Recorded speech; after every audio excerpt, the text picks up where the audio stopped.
Stories of the people and the experiences we share. This is Matt Stell Reports. Hello again, everyone. I'm Matt Stell. Tonight, a story that is quite tough to tell and, to be honest, might be hard to listen to.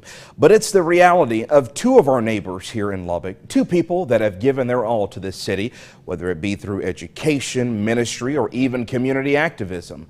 What they endured last summer is something most people wouldn't wish on their worst enemies.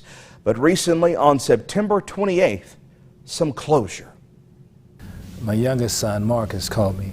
I say hello and he's laughing. I thought he was laughing. It was rare that he called, so I figured if he called, something was going on, so I answered. And I said, Mark, we call him Skrill. I said, Skrill, I know you're not playing on the phone and you know I'm working. He got right into it. Dad. Mama, no. My brother is gone. And I said, he's gone. Where'd he go? Officer got his phone and is asking me, if Stephen Christopher Gambles II is my son. Yes, ma'am, he is.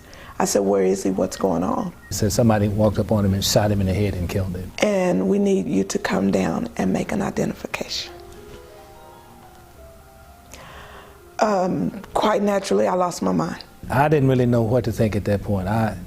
What had happened, my mind just began to really go, who was shooting, why would somebody shoot him? We, in our family, raising our kids, we didn't say bye.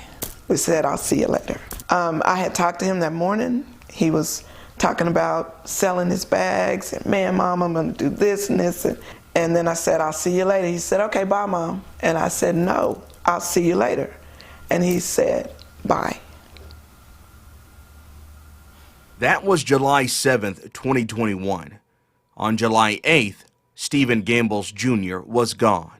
Stephen was 32 years old, never married, never fathered any children, had a beautiful young lady that they probably would have gotten married. Stephen was out at the shops at Legacy in Plano that night when police say he had walked past a stranger who would eventually end his life. While Stephen was eating with a friend, a man broke into his car, stole his gun, and waited several hours for Stephen to return. When he did, that's when Plano police say the man confronted Stephen and then shot him. It was the most senseless, it was the most unfair, it was the most ridiculous killing. It was senseless. I mean, he happened to just see my son and decided that he wanted to rob him, and then snuck away, and my son goes in a restaurant. He broke in my son's car 3 times. He went in the car. You can see it on the video. Phyllis and Stephen Sr. live here in Lubbock. They tell me that phone call was by far the worst moment of their lives.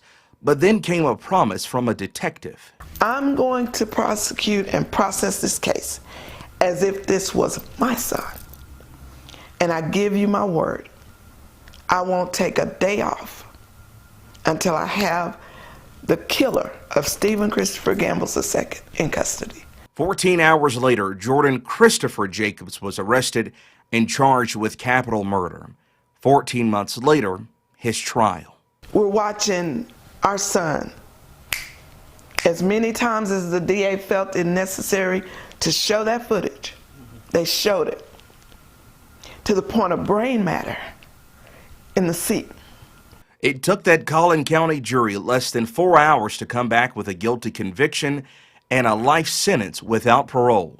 You hear these groups talking about defunding the police. Please don't in my lifetime. There are so many that have lost loved ones that, you see pictures and signs everywhere. Have you seen so-and-so? And you see a picture of the child, and that family member doesn't have closure. We were able to get closure. And then I spoke to him directly. I called out his name, and then I told him that I forgave him. I said, I forgive you. And then I told him that for however much time he had left on the earth, to prepare his heart to meet the Lord. And he nodded his head. And so Stephen has returned home, buried in the Lubbock City Cemetery.